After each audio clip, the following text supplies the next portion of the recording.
राधे राधे, जय माता की भक्तों।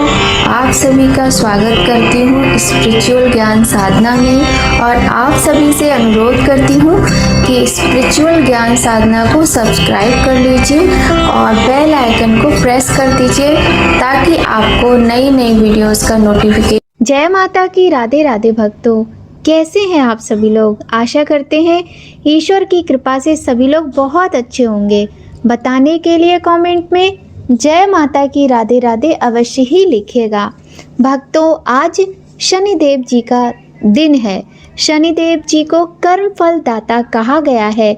शनिदेव भगवान कर्मों के अनुसार ही व्यक्ति को फल देते हैं। कहते हैं शनिवार के व्रत रखने से शनि दोष में कमी आती है, साथ ही शनिदेव भगवान का आशीर्वाद भी प्राप्त होता है। शनि दोष और शनि की साढ़े साती से बचने के लिए इस कथा का पाठ अवश्य ही करना चाहिए। प्रिय भक्तों, यदि हो सके तो शनिवार का व्रत भी करना चाहिए। तो भक्तों, आज की इस वीडियो बहुत ही सुंदर है और आज की इस पावन वीडियो में हम आप सभी को प्रभु शनिदेव जी की कथा सुनाएंगे। आज्ञा दी गुरुदेव ने, दीना शीश झुकाए, कथा कहूँ शनिदेव की, भाषा सरल बनाए। बोलिए प्रथम पूज्य गणेश जी भगवान की जय, गौरी शंकर भगवान की जय, लक्ष्मी नारायण भगवान की जय। सर्वप्रथम श्री सरस्वती माँ का सुमिरन करके, गणपति जी को नमस्कार करके तथा अपने गुरुदेव के चरणों में माथा नवाकर मैं श्री शनिदेव जी की कथा प्रारंभ करती हूँ। ये शनिदेव जी जो मनोवांछित कार्यों को सफल बनाने वाले हैं तथा जिन्हें सकल नर नारी और 33 कोटि देवता योगीश्वर मुनीश्वर ध्याते हैं, वही देव मेरी त्रुटियों को क्षमा करें और मुझे अपनी शरण में लें। मेरे मन में आपके प्रति अगाध प्रेम है।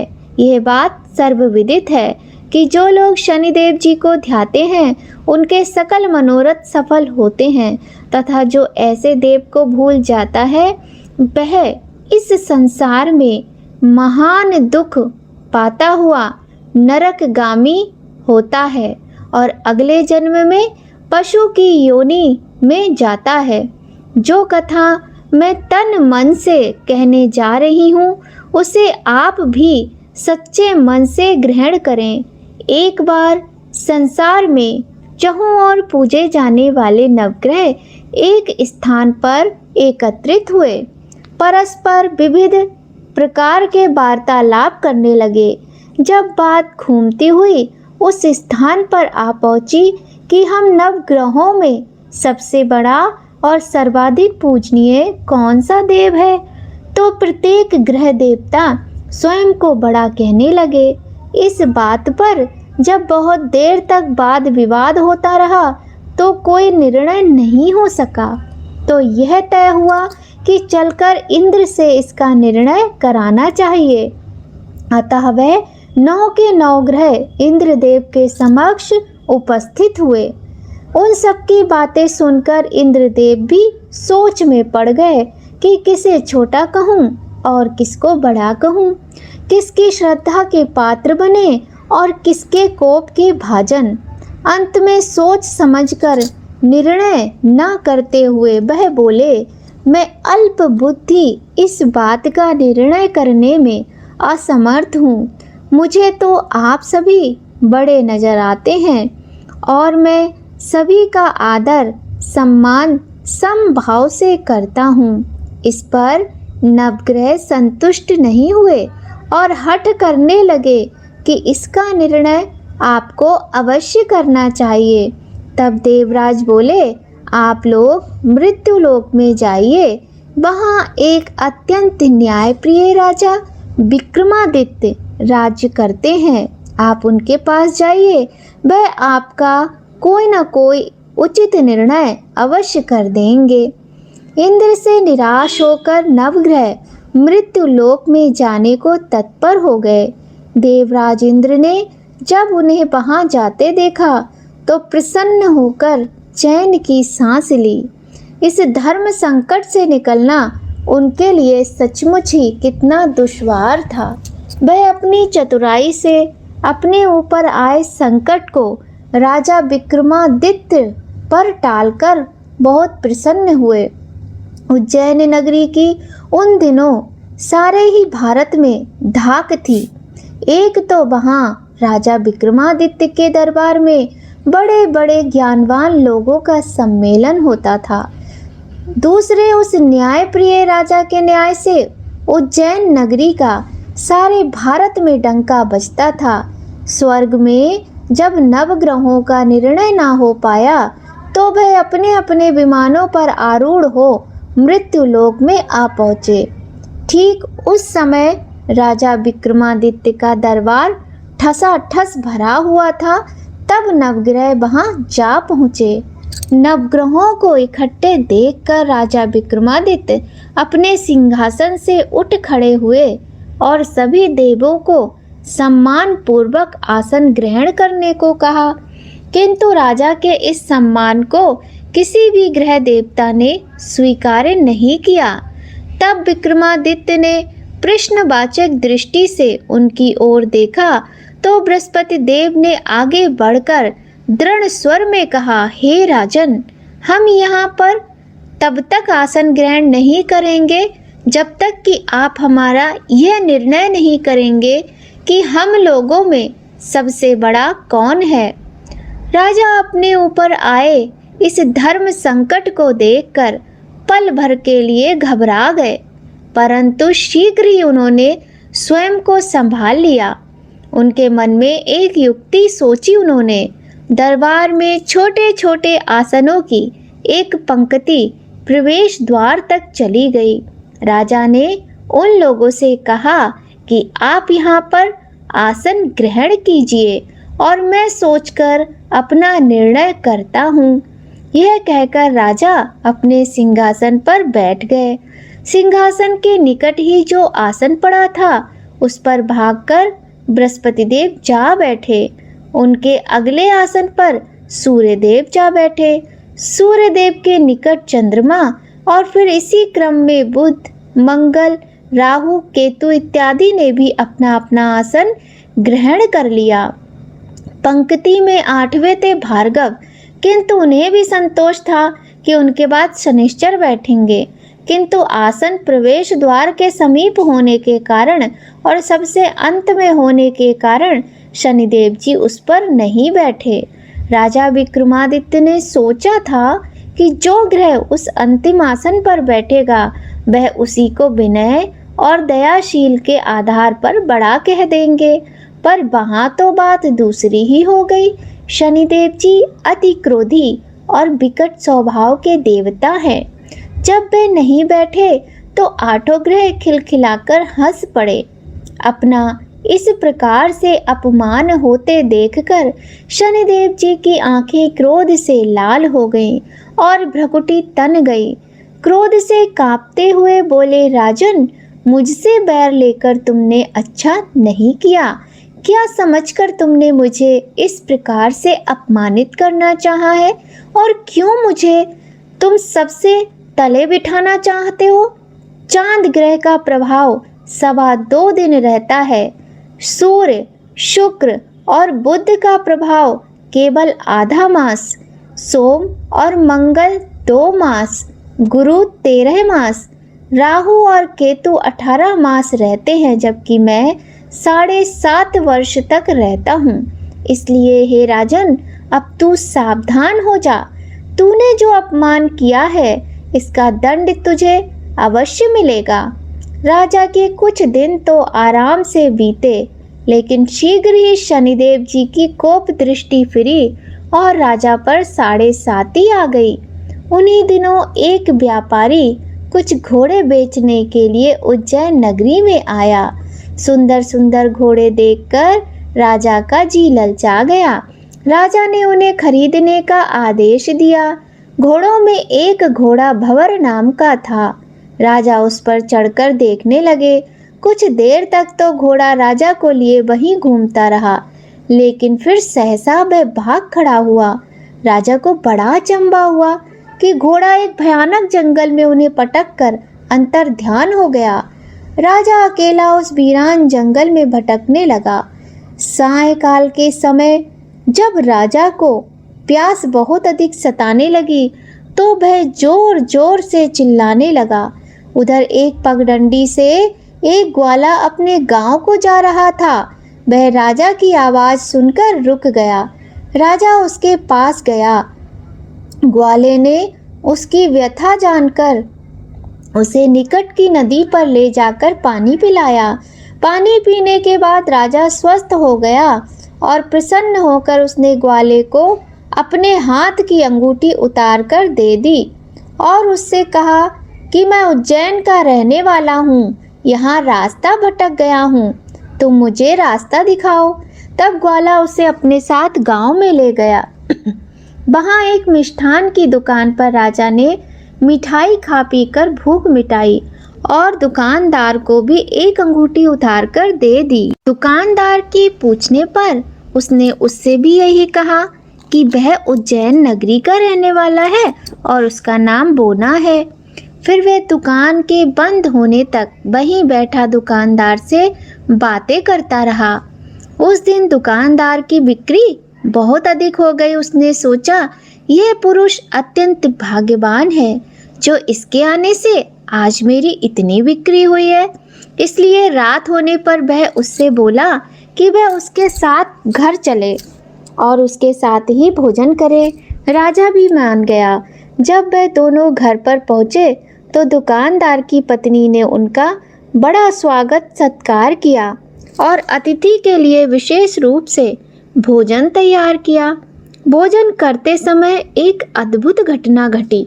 जहाँ राजा भोजन कर रहा था वहीं सामने की दीवार पर सोने का एक सतलड़ा चित्र था।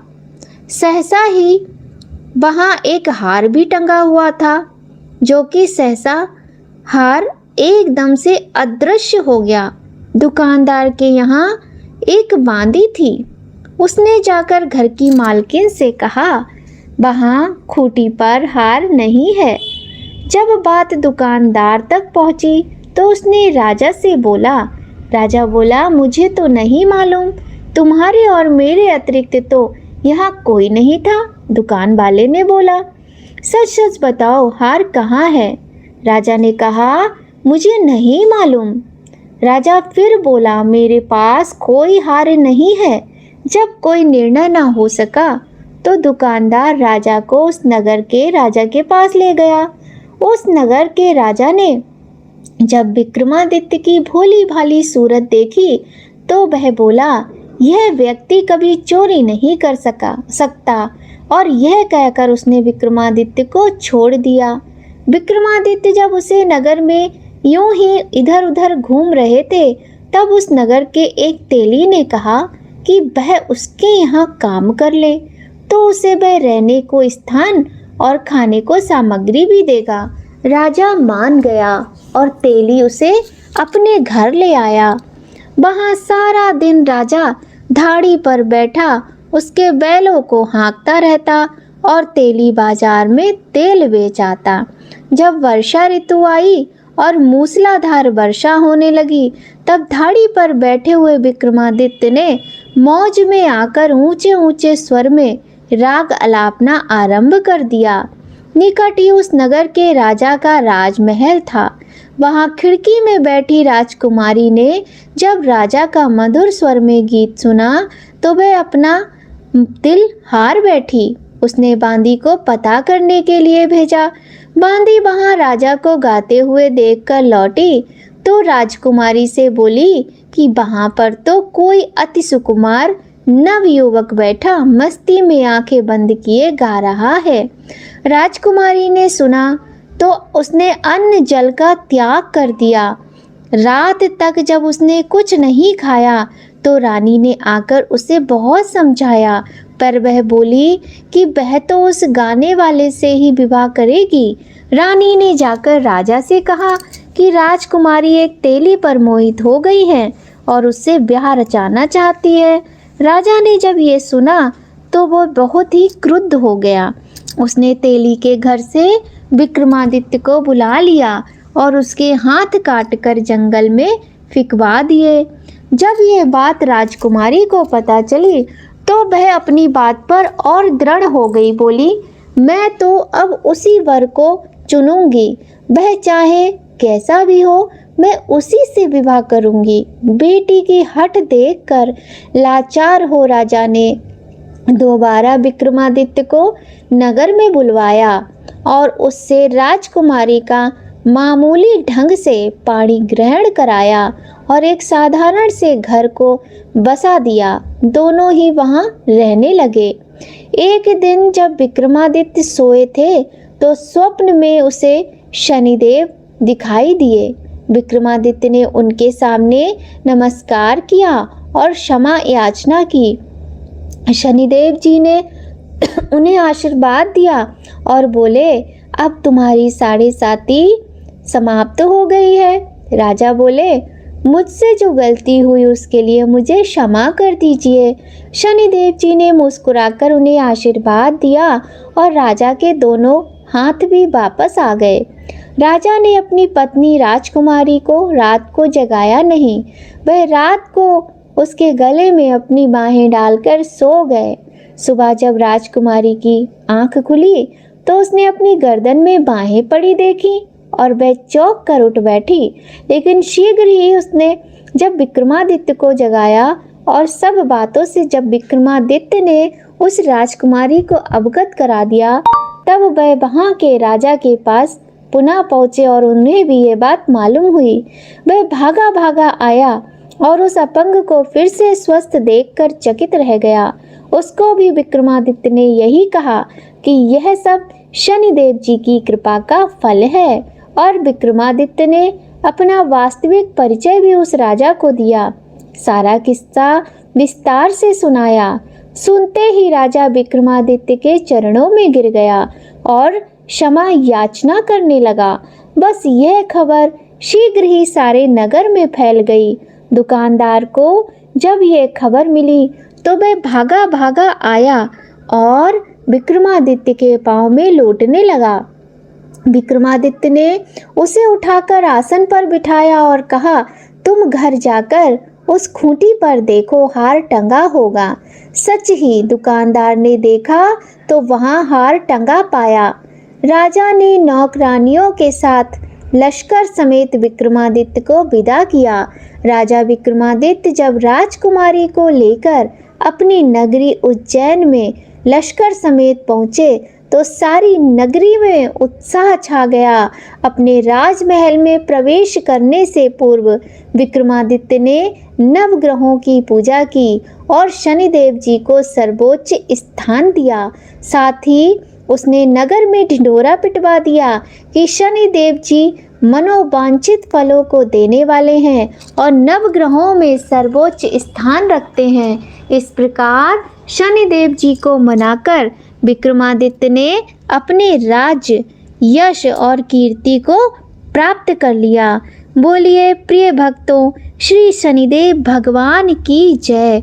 बोलिए नवग्रहों की जय। जैसी सुनी तैसी कही, इसमें झूठ न साच। विक्रम भूप इतिहास को सज्जनों देखो बाँच। सुने सुनावे शनि कथा, गावे जो चितलाए। सत्य वचन है संत का, बाको संकट जाए। बोलिए श्री शनिदेव भगवान की जय। भक्तों, हमने आज शनिवार के पावन दिन प्रभु शनिदेव जी की सुंदर कथा सुनी। कथा आपको कैसी लगी हमें बताइएगा ज़रूर। और अगर आपको हमारी कथाएं ये अच्छी लग रही हैं तो आप लाइक ज़रूर कीजिएगा। तो भक्तों, आइए अब हम कर लेते हैं आज शनिवार के इस सुंदर दिन शनि चालीसा का पाठ। जय गणेश गिरिजा सुमन, मंगल करण कृपाल। दीनन के दुख दूर कर, की जय नाथ निहाल। जय जय श्री शनिदेव प्रभु, सुनो विनय महाराज। करो कृपा हे रवि तनय, राखो जन की लाज। जयति शनिदेव दयाला, करत सदा भक्तन प्रतिपाला। चारि भुजा तनु श्याम विराजय, माथे रत्न मुकुट छवि साजय। परम विशाल मनोहर भाला, टेढ़ी दृष्टि भिकुर भ्रकुटी विकराला। कुंडल श्रवण चमाचम चमके, हिये माल मुक्तन मणि दमके। कर में गदा त्रिशूल कुठारा, पल बिच करें अरि सनहारा। पिंगल कृष्णो छाया नंदन, यम कोड़स्त्र रौद्र दुख भंजन। सौरी मंद शनि दश नामा, भानुपुत्र पूजई सब कामा। जा पर प्रभु प्रसन्न हुए जाहि, रंग कौराव करे क्षण माही। पर्वतों तृण होई निहारत, तृणों को पर्वत कर डारत। राज मिलत बन रामई दीन्यों, कह के कीमत हर लीन्यों। वनों में मृग कपट दिखाई, मातु जानकी गई चुराई। लखनई शक्ति विकल कर डारा, मचिगा दल में हाहाकारा। रावण की गतिमति बौराई, रामचंद्र सो बैर बढ़ाई। दियो कीट कर कंचन लंका, बज बजरंग वीर की डंका। नृप विक्रम पर तुहि पगुधारा, चित्र मयूर निगल गए हारा। हार नौ लखा लाग्यो चोरी, हाथ पैर डरवायो तोरी। भारी दशा निकृष्ट दिखायो, तेलई घर को लू चलवायो। विनय राग दीपक मय कीन्यो, तब प्रसन्न प्रभु हुए सुख दीन्यो। हरिश्चंद्र नृप नारि बिकानी, आपों भरे डोम घर पानी।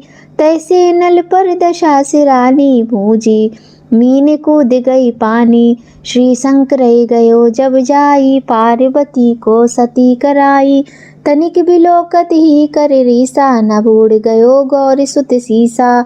पांडव पर वह दशा तुम्हारी, बची द्रौपदी होई उगारी। कौरव के भी गतिमति मारियो, युद्ध महाभारत कर ढारियो। रवि कह मुख तय धरि तत्काला, लेकर कूद पर्यो पैताला। शेष देव लख विनती लाई, रवि को मुख ते दियो छुड़ाई। वाहन प्रभु के साथ सुजाना, जगदिग्गज गर्दभ मृग स्वाना। जम्बुक सिंह आदि नखधारी, सो फल ज्योतिष कहत पुकारी। गजवाहन लक्ष्मी ग्रह आवे, है ते सुख संपत्ति उपजावे। गर्दभ हानि करे बहु काजा, सिंह सिद्ध कर राज समाजा। जम्बुक बुद्धि नष्ट कर डारे, मृग दे कष्ट प्राण संहारे। जब आवे प्रभु स्वान सवारी, चोरी आदि होए भर भारी। तैसे ही न चोरी आदि होए डर भारी। तैसे ही चारि चरण ये नामा, स्वर्ण लहो चांदी अरुतामा। लहो चरण पर प्रभु जब आवे, धन जन संपत्ति नष्ट करावे। समता ताम्र रजत शुभकारी, स्वर्ण सर्व सर्व सुख मंगलकारी। जो ये शनि चरित्र नित गावे, कबहु न दशा निकृष्ट सतावे। अद्भुत नाथ दिखावे लीला, करें शत्रु के नश बल ढीला। जो पंडित सुयोग बुलवाई, विधिवत शनि ग्रह शांति कराई। पीपल जल शनि दिवस चढ़ावत, दीप दान दय बहु सुख पावत। कहत नाम सुंदर प्रभु दासा, शनि सुमरत सुख होत प्रकाशा। पाठ शनिश्चर देव को की हो भक्त तैयार, करत पाठ 40 दिन हो भव सागर पार। बोलिए श्री शनिदेव भगवान की जय। आइए भक्तों, अब हम कर लेते हैं शनिदेव भगवान की ये सुंदर सी आरती। जय जय श्री शनिदेव भक्तन हितकारी, सूरज के पुत्र प्रभु छाया में तारी।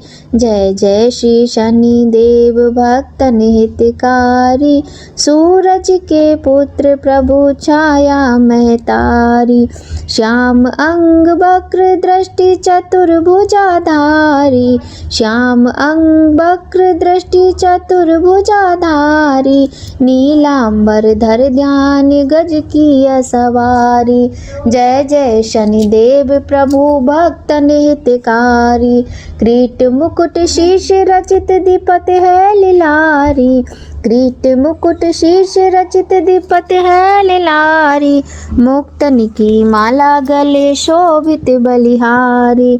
जय जय शनिदेव प्रभु भक्तन हितकारी, मोदक मिष्ठान पान चढ़ते हैं सुपारी, मोदक मिष्ठान पान चढ़ते हैं सुपारी, लोहा तिल तेल उड़द महेश अति प्यारी, जय जय शनिदेव प्रभु भक्तन हितकारी, देव धनुज ऋषि मुनि सुमिरत नर नारी, देव धनुज ऋषि मुनि सुमिरत नर नारी, विश्वनाथ धरत ध्यान शरण है तुम्हारी, जय जय शनिदेव प्रभु भक्तन हितकारी, जय जय शनिदेव प्रभु भक्तन हितकारी, सूरज के पुत्र प्रभु छाया में तारी।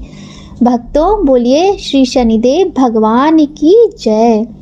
आप सभी पर न्याय के देवता प्रभु श्री शनिदेव भगवान का आशीर्वाद सदा बना रहे, इसी कामना के साथ आज की वीडियो यहीं पर संपन्न होती है। भक्तों वीडियो पसंद आए तो लाइक ज़रूर करें, कमेंट करें, वीडियो को शेयर करें। चैनल पर यदि पहली बार आए हैं तो चैनल को सब्सक्राइब करके बेल आइकन प्रेस कर दीजिएगा, ताकि आपको आने वाली वीडियोस का महत्वपूर्ण नोटिफिकेशन सबसे पहले मिले।